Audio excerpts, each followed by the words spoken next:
week. You know, seem to have a more robust following than most of our witnesses that come before us. But anyway, there'll be a couple more. So thank you for stopping the clock. But I appreciate it. So, and I know there's a lot of other topics you're going to ask me about, so we can talk about those, including the ones that Senator Shaheen just outlined. But let me just talk about Venezuela in particular. Please.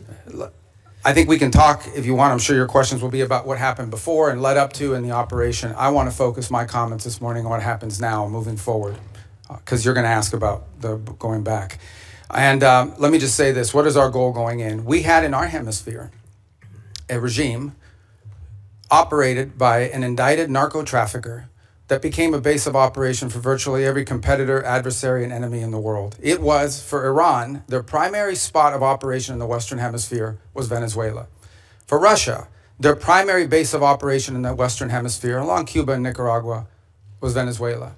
In the case of China, China was receiving oil at a huge, about $20 a barrel discount. And they weren't even paying money for it. It was being used to pay down debt that they were owed. This is the oil of the people of Venezuela, and it was being given to the Chinese as barter at a 20% at a $20 discount per barrel in some cases. And so you had basically three of our primary opponents in the world operating from our hemisphere from that spot.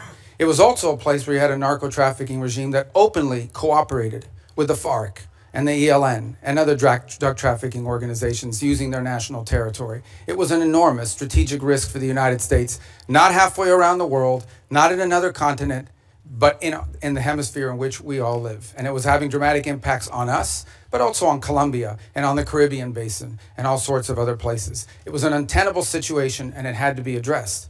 And it was addressed. And now the question becomes what happens moving forward. As I've described to you in previous settings and in individual conversations, we had three objectives here. The final, I'll work it backwards, because the end state here is we want to reach a phase of transition where we are left with a friendly, stable, prosperous Venezuela, and democratic, in which all elements of society are represented in free and fair elections. By the way, you can have elections. You can have elections all day.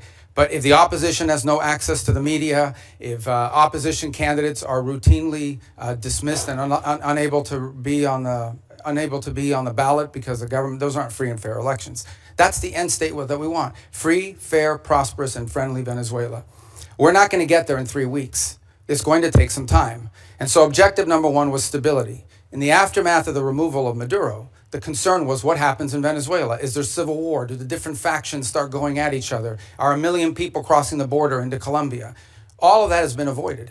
And one of the primary ways that it has been avoided is the ability to establish direct, honest, respectful, but very direct and honest conversations with the people who today control the elements of that nation, meaning the law enforcement, the government apparatus, etc. And one of the tools that's available to us is the fact that we have sanctions on oil. There is oil that is sanctioned that cannot move from Venezuela because of our quarantine. And so what we did is we entered into an arrangement with them. And the arrangement is this: on the oil that is sanctioned in quarantine, we will allow you to move it to market. We will allow you to move it to market at market prices, not at the discount China was getting. In return, the funds from that will be deposited into an account that we will have oversight over. And you will spend that money for the benefit of the Venezuelan people. Why was that important? Venezuela was running out of storage capacity. Okay, they were producing oil, they were drilling oil, they had nowhere to put it. They had nowhere to move it, and they were facing a fiscal crunch. They needed money in the immediacy to fund the police officer, the sanitation workers, the daily operations of government. And so we've been able to create a short-term mechanism. This is not going to be the permanent mechanism, but this is a short-term mechanism in which the needs of the Venezuelan people can be met through a process that we've created, where they will submit every month a budget of this is what we need funded. We will provide for them at the front end what that money cannot be used for. And they've been very cooperative in this regard. In fact, they have pledged to use a substantial amount of those funds to purchase medicine and equipment directly from the United States. As in fact, one of the things they need is dilutin, depending how you want to pronounce it. And that basically is the light crude that you need to mix with their heavy crude in order for the oil to be able to be mixed and moved. They used to get 100% of that from Russia. They are now getting 100% of that from the United States. So we're using that short-term mechanism both to stabilize the country, but also to make sure that the oil proceeds that are currently being generated through the licenses we'll now begin to issue on the sanctioned oil goes to the benefit of the Venezuelan people, not to fund the system that existed in the past. The second is a period of recovery. And that is the phase in which you want to see a normalized oil industry. Again, look, we've got plenty of oil. There's plenty of oil all over the world. Canada produces heavy crude, so it's not like Venezuela's oil is unique in that regard, despite the fact they have the largest known reserves in the world. It's not irreplaceable. But we understand that that is the lifeline. Their natural resources are going to allow Venezuela to be stable and prosperous moving forward. And so we have created what we hope to do is transition to a mechanism that allows that to be sold in a normal way, a normal oil industry, not one dominated by cronies, not one dominated by graft and corruption.